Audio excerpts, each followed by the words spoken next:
Hello नमस्कार साथियों, स्वागत है आपका हमारी daily current affair YouTube channel पर। आज 31 मई 2023 से संबंधित जितने भी मोस्ट इंपॉर्टेंट करंट के क्वेश्चन हैं उनके बारे में चर्चा करेंगे। अगर दोस्तों आप चैनल पर नए हो तो कृपया चैनल को सब्सक्राइब कर दें और वीडियो को अधिक से अधिक लाइक करें। इसी के साथ दोस्तों बढ़ते एक प्यारा सा मोटिवेशन स्पीच की तरफ। मुश्किल नहीं ये कुछ भी यहाँ, तू बस हिम्मत तो कर, तेरा सपना हकीकत भी बनेगा, तू बस कोशिश तो कर। इसी के साथ दोस्तों बात करते हैं फर्स्ट क्वेश्चन की कि गोवा राज्य का स्थापना दिवस कब मनाया गया। ए ऑप्शन 30 मई, बी ऑप्शन 22 मई, सी ऑप्शन 26 मई, डी ऑप्शन 23 मई। तो दोस्तों अभी हाल ही को 30 मई को गोवा राज्य का स्थापना दिवस मनाया गया, तो इसका ए ऑप्शन बिल्कुल सही है। इसी के साथ दोस्तों बात करते हैं कुछ महत्वपूर्ण दिवसों की तरफ कि विश्व जल दिवस 22 मार्च को मनाया जाता है, विश्व वन्य जीव दिवस 3 मार्च को, विश्व श्रवण दिवस 3 मार्च को और विश्व मौसम विज्ञान दिवस 23 मार्च को मनाया जाता है। इसी के साथ दोस्तों बात करते हैं मई माह के इम्पोर्टेंट दिवसों के बारे में। 1 मई को अंतर्राष्ट्रीय श्रमिक दिवस मनाया जाता है, 2 मई को विश्व टूना दिवस, 3 मई को विश्व प्रेस स्वतंत्रता दिवस, 4 मई को कोयला खनिज दिवस मनाया जाता है और 5 मई को विश्व पुर्तगाल भाषा दिवस, 6 मई को इंटरनेशनल नो डाइट डे दिवस मनाया जाता है, 7 मई को विश्व एथलेटिक्स दिवस मनाया जाता है, 8 मई को विश्व रेड क्रॉस दिवस मनाया जाता है, 11 मई को राष्ट्रीय प्रौद्योगिकी दिवस और 12 मई को अंतर्राष्ट्रीय पादप दिवस और अंतर्राष्ट्रीय नर्स दिवस मनाया जाता है। इसी के साथ दोस्तों 13 मई को अंतर्राष्ट्रीय प्रवासी पक्षी दिवस मनाया जाता है। अब बात करते हैं दोस्तों सेकंड क्वेश्चन के बारे में कि हाल ही में सरकार ने अटल भूजल योजना कब तक बढ़ा दी है। A option 2025, B option 2024, C option 2026 और डी ऑप्शन 2027। तो दोस्तों अभी हाल ही में सरकार ने अटल भूजल योजना को 2027 तक बढ़ा दी है, तो इसका डी ऑप्शन बिल्कुल सही है। अब बात करते हैं दोस्तों नेक्स्ट क्वेश्चन की कि खीर भवानी मेला कहाँ आयोजित किया गया। A option Jammu Kashmir, B option Maharashtra, C option Mumbai और डी ऑप्शन उड़ीसा। तो दोस्तों अभी हाल ही में खीर भवानी मेला का आयोजन जम्मू कश्मीर राज्य में किया गया है, तो इसका ए ऑप्शन बिल्कुल सही है।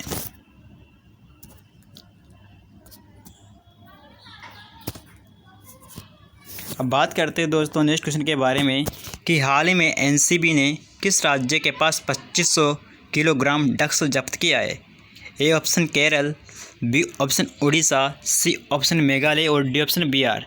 तो दोस्तों अभी हाल ही में एनसीबी ने केरल राज्य से 2500 किलोग्राम ड्रग्स जब्त किया है, तो इसका ए ऑप्शन बिल्कुल सही है।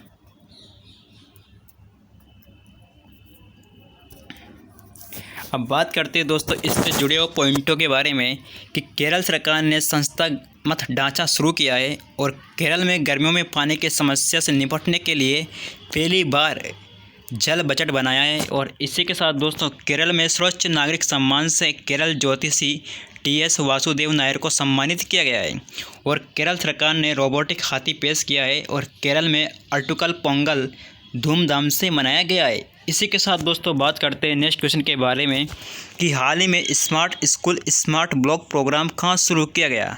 Where is the smart school smart block program started. A option Uttar Pradesh, B option Uttarakhand, C option Madhya Pradesh और डी ऑप्शन तेलंगाना। तो दोस्तों अभी हाल ही में उत्तराखंड सरकार ने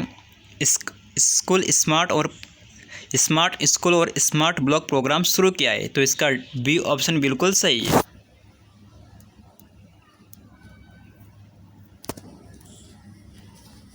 अब बात करते हैं दोस्तों उत्तराखंड के बारे में तो पांडवों द्वारा निर्मित तुंगनाथ मंदिर को राष्ट्रीय स्मारक घोषित किया गया है। ये कहाँ स्थित है, तो दोस्तों ये उत्तराखंड के रुद्रप्रयाग में स्थित है। तुंगनाथ मंदिर में केवल दुनिया के सबसे ऊंचे शिव मंदिरों में से एक है, बल्कि 5 पंच केदार मंदिरों में से सबसे ऊंचा मंदिर माना जाता है। इसी के साथ दोस्तों तुंगनाथ मंदिर जो कि गढ़वाल हिमालय का हिस्सा माना गया है। इसी के साथ दोस्तों बात करते हैं देहरादून की, तो देहरादून की उत्तराखंड की राजधानी देहरादून है और देहरादून शीतकालीन राजधानी है, जबकि गैरसैंण ये ग्रीष्मकालीन राजधानी है। उत्तराखंड 27वां राज्य है और यहाँ के मुख्यमंत्री पुष्कर सिंह धामी है, राज्यपाल लेजे गुरमीत सिंह है और नेशनल पार्क उत्तराखंड के प्रमुख नेशनल पार्क जिम कॉर्बेट राष्ट्रीय उद्यान, राजाजी राष्ट्रीय उद्यान, नंदा देवी राष्ट्रीय उद्यान और गंगोत्री राष्ट्रीय उद्यान है। अब बात करते हैं दोस्तों उत्तराखंड के प्रमुख दर्रों के बारे में। तो नीति दर्रा, माना दर्रा और लिपुलेख दर्रा ये उत्तराखंड के प्रमुख दर्रे हैं। इसी के साथ दोस्तों बात करते हैं लोक नृत्य के बारे में। तो छपेली लोक नृत्य, छोलिया लोक नृत्य, हारुलू, गढ़वाली और कजरी लोक नृत्य ये उत्तराखंड के प्रमुख लोक नृत्य है। इसी के साथ दोस्तों बात करते हैं चर्चित स्थल। नैनीताल, पिथौरागढ़, अल्मोड़ा और रुद्रप्रयाग ये उत्तराखंड के प्रमुख चर्चित स्थल है।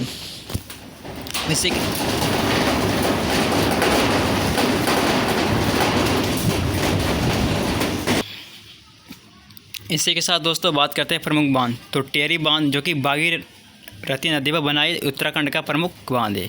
इसी के साथ दोस्तों बात करते हैं नेक्स्ट क्वेश्चन के बारे में कि हाल ही में इटालियन ओपन खिताब किसने जीता। तो दोस्तों ये कार्लोस अल्कराज ने जीता है। तो इसका ए ऑप्शन बिल्कुल सही है। अब बात करते हैं दोस्तों नेक्स्ट क्वेश्चन के बारे में कि हाल ही में किस भारतीय अभिनेत्री को टाइम मैगजीन ने अपने कवर पर प्रदर्शित किया है। A option Anushka Sharma, B option Alia Bhatt, C option Deepika Padukone और डी ऑप्शन करिश्मा कपूर। तो दोस्तों अभी हाल ही में भारतीय अभिनेत्री दीपिका पादुकोण को टाइम मैगजीन ने अपने कवर पर प्रदर्शित किया है। तो इसका सी ऑप्शन बिल्कुल सही है। अब बात करते हैं दोस्तों नेक्स्ट क्वेश्चन के बारे में कि हाल ही में फोकर गॉडफादर का निधन हो गया, इनका नाम क्या था। तो दोस्तों इनका नाम डोयल ब्रूसन था। तो इसका ए ऑप्शन बिल्कुल सही है। अब दोस्तों बात करते हैं नेक्स्ट क्वेश्चन के बारे में कि हाल ही में किस राज्य के मुख्यमंत्री ने गीता कर्मिकुला बीमा योजना शुरू की है। A option Paschim Bengal, B option Andhra Pradesh, C option Orissa और डी ऑप्शन तेलंगाना। तो दोस्तों अभी हाल ही में तेलंगाना के मुख्यमंत्री ने गीता कर्मिकुला बीमा योजना शुरू की है। तो इसका डी ऑप्शन बिल्कुल सही है। अब बात करते हैं दोस्तों तेलंगाना के बारे में। तो तेलंगाना सरकार ने रोबोटिक फ्रेमवर्क लॉन्च किया है और तेलंगाना के मुख्यमंत्री ने हरे कृष्णा हेरिटेज टावर की आधारशिला रखी। इसी के साथ दोस्तों तेलंगाना सरकार ने प्रवेश मार्गों पर फास्टैग आधारित भुगतान प्रणाली लागू की है और भारत में सबसे ऊंची अंबेडकर जी की प्रतिमा का अनावरण तेलंगाना सरकार ने किया है। तेलंगाना सरकार ने लेक डेवलपमेंट प्रोग्राम भी जारी किया है। अब बात करते हैं दोस्तों तेलंगाना की। तो तेलंगाना की कैपिटल हैदराबाद है। यहाँ के मुख्यमंत्री एच चंद्रशेखर राव है और राज्यपाल डॉक्टर समीर साय है। इसके साथ दोस्तों बात करते हैं नेक्स्ट क्वेश्चन के बारे में कि बाकू में आयोजित ISSF वर्ल्ड कप 2023 में भारत ने कुल कितने पदक जीते। तो दोस्तों भारत ने कुल 4 पदक जीते हैं। तो इसका बी ऑप्शन बिल्कुल सही है। इसी के साथ दोस्तों आपसे निवेदन है, अगर आप चैनल पर नए हो तो कृपया चैनल को अधिक से अधिक सब्सक्राइब करें और लाइक करें।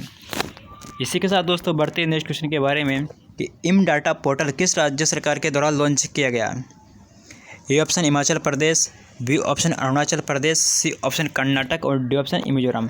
तो दोस्तों अभी हाल ही में इम डाटा पोर्टल हिमाचल प्रदेश ने लॉन्च किया है। तो इसका ए ऑप्शन बिल्कुल सही है।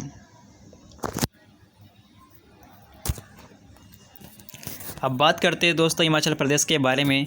हिमाचल प्रदेश के मुख्यमंत्री सुखविंदर सिंह सुक्खू में कल्याणकारी योजनाओं के वितरण को बेहतर सेवा के लिए सभी संगठनों को डेटा को एकत्रित करने से डिजिटल प्लेटफॉर्म इम डाटा पोर्टल लॉन्च किया है। इसी के साथ दोस्तों यह पोर्टल राज्य की सभी वितरण प्रणालियों को मजबूत करेगा ताकि ज़रूरतमंद लोगों तक या आबादी तक लाभ वितरण के लिए उनकी डिजिटल पहचान कर सके। इसी के साथ दोस्तों बात करते हैं हिमाचल प्रदेश की प्रमुख योजनाएं। तो मुख्यमंत्री मधु विकास योजना, मेहता प्रोत्साहन योजना, बेटी अनमोल योजना, सहारा योजना, हिम केयर योजना, प्राकृतिक खेती कुशल योजना और पुष्प क्रांति योजना और मोक्षधाम योजना, ये प्रमुख हिमाचल प्रदेश की प्रमुख योजनाएं हैं। तो इसी के साथ दोस्तों बात करते हैं नेक्स्ट क्वेश्चन के बारे में कि अमेरिका का कौन सा राज्य जातिगत भेदभाव पर बैन के लिए विधेयक पास करने वाला पहला राज्य बन गया है। तो दोस्तों अमेरिका का कैलिफोर्निया जो राज्य है यह जातिगत भेदभाव पर बैन के लिए विधेयक पास करने वाला पहला राज्य बन गया है। तो इसका बी ऑप्शन बिल्कुल सही है।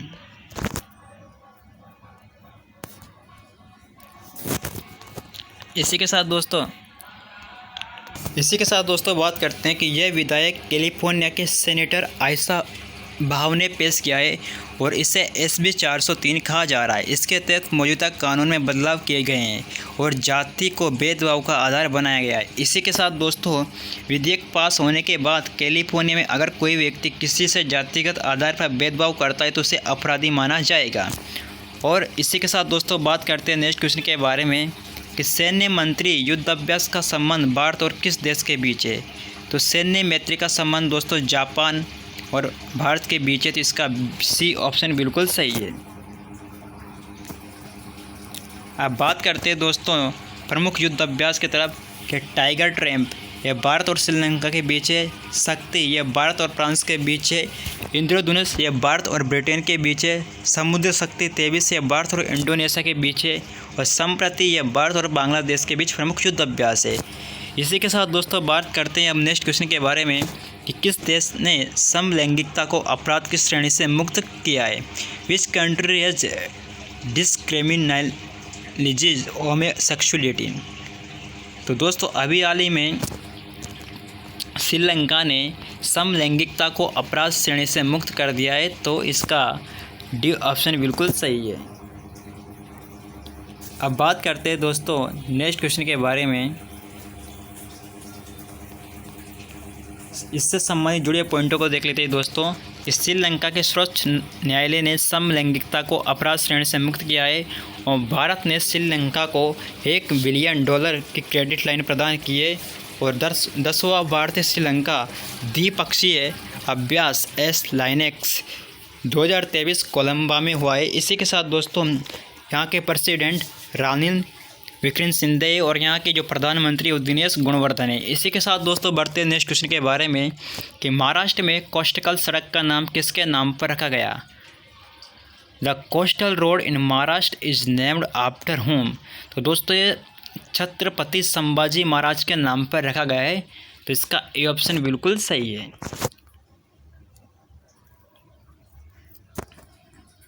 अब बात करते हैं दोस्तों इससे जुड़े पॉइंटों को देख लेते हैं कि महाराष्ट्र के मुख्यमंत्री एकनाथ शिंदे ने यह घोषणा की कि हम महाराष्ट्र को कोस्टल रोड का नाम बदलकर छत्रपति संभाजी महाराज के नाम कर दिया जाएगा। इसी के साथ दोस्तों महाराष्ट्र सरकार ने पदोन्नति में दिव्यांग कर्मचारियों के लिए 4% का आरक्षण देने की घोषणा की है और अप्पा साहेब धर्म अधिकारी को महाराष्ट्र भूषण से सम्मानित किया गया है। इसी के साथ दोस्तों 2023 में बदले हुए नाम के बारे में चर्चा कर लेते हैं। जो औरंगाबाद है महाराष्ट्र में, इसका नाम बदलकर संभाजी नगर कर दिया गया है और पाउस उस्मानाबाद का नाम बदलकर धाराशिव कर दिया गया है और मुगल गार्डन का जो दिल्ली में, इसका नाम बदलकर अमृत उद्यान कर दिया गया है। मुंडेरा बाज़ार का नाम बदलकर चोरी चौरा कर दिया गया है और तेलिया अफगान का नाम बदलकर तेलिया शुक्ला कर दिया गया है। इसी के साथ दोस्तों बात करते हैं नेक्स्ट क्वेश्चन के बारे में कि क्वाड संगठन देशों के वरिष्ठ सैन्य कमांडरों की पहली बैठक का आयोजन कहाँ किया जा रहा है। ए ऑप्शन संयुक्त राज्य America, B option Australia, C option Bharat और डी ऑप्शन जापान। तो दोस्तों क्वाड संगठन देशों की वरिष्ठ सैन्य कमांडरों की पहली बैठक का आयोजन संयुक्त राज्य अमेरिका में किया जा रहा है, तो इसका ए ऑप्शन बिल्कुल सही है।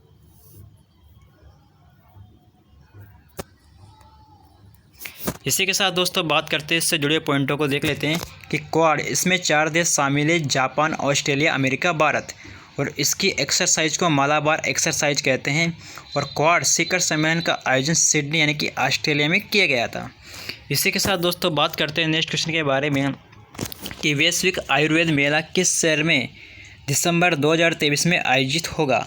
तो दोस्तों ये केरल के तिरुवनंतपुरम में आयोजित होगा, तो इसका सी ऑप्शन बिल्कुल सही है। इसी के साथ दोस्तों बात करते हैं इससे जुड़े पॉइंटों के बारे में कि इसका आयोजन है यह 1 से 5 दिसंबर 2023 तक किया जाएगा और इसमें दुनिया भर से आयुर्वेदिक चिकित्सक हिस्सा लेंगे। इसी के साथ दोस्तों इसकी थीम है हेल्थ केयर में उभरती चुनौतियां और एक पुनरुत्थान आयुर्वेद। इसी के साथ दोस्तों इससे जुड़ा हुआ नेक्स्ट पॉइंट को देख लेते हैं कि आयुष यानी कि आयुर्वेद, योग, यूनानी, सिद्धि और होम्योपैथी मंत्रालय के मंत्री सर्बानंद सोनोवाल का संबंध इससे मंत्रालय से है। इसी के साथ दोस्तों बात करते हैं नेक्स्ट क्वेश्चन के बारे में कि 76वां कांस फिल्म फेस्टिवल 2023 का आयोजन कहाँ हुआ है। तो दोस्तों इसका आयोजन फ्रांस में किया गया है, तो इसका सी ऑप्शन बिल्कुल सही है। अब बात करते हैं दोस्तों नेक्स्ट क्वेश्चन के बारे में कि हाल ही में 9 साल के प्रतिबंध के बाद किस राज्य ने कोयला खनिक कानूनी रूप से शुरू किया है। तो recently in which state coal mining has been legally start after 9 year of ban. तो दोस्तों अभी हाल ही में मेघालय राज्य ने 9 साल के प्रतिबंध के बाद कोयला खनन कानूनी रूप से शुरू किया है, तो इसका बी ऑप्शन बिल्कुल सही है। अब बात करते हैं दोस्तों नेक्स्ट क्वेश्चन के बारे में कि हाल ही में किस देश के पूर्व उप प्रधानमंत्री बहादुर राय मांझी को गिरफ्तार किया गया है। तो दोस्तों अभी हाल ही में नेपाल के पूर्व उप प्रधानमंत्री बहादुर राय मांझी को गिरफ्तार किया गया है, तो इसका ए ऑप्शन बिल्कुल सही है। इसी के साथ दोस्तों बात करते हैं इससे जुड़े पॉइंटों को। नेपाल की राजधानी आपको पता है काठमांडू है। इसी के साथ दोस्तों बात करते हैं नेक्स्ट क्वेश्चन के बारे में कि हाल ही में भारत ने कहाँ जल विद्युत परियोजना स्थापित की है। A option Bhutan, B option Nepal, C option Mizoram और डी ऑप्शन कतर। तो दोस्तों अभी हाल ही में भारत ने नेपाल देश में जल विद्युत परियोजना स्थापित की है, तो इसका बी ऑप्शन बिल्कुल सही है। इसी के साथ दोस्तों बात करते हैं अंतिम लास्ट क्वेश्चन के बारे में कि हाल ही में किसे स्वास्थ्य संगठन का भारी लेखा परीक्षक चुना गया है। तो दोस्तों अभी हाल ही में गिरीश चंद्र मुर्मू को स्वास्थ्य संगठन का भारी लेखा परीक्षक चुना गया है, तो इसका डी ऑप्शन बिल्कुल सही है। तो दोस्तों आज के लिए इतना ही पर्याप्त है। अगर आपको वीडियो अच्छी लगी हो तो वीडियो को अधिक से अधिक शेयर करें, सब्सक्राइब करें और लाइक करें। इसी के साथ दोस्तों मिलते हैं नेक्स्ट वीडियो पर। जय हिंद, जय भारत, धन्यवाद।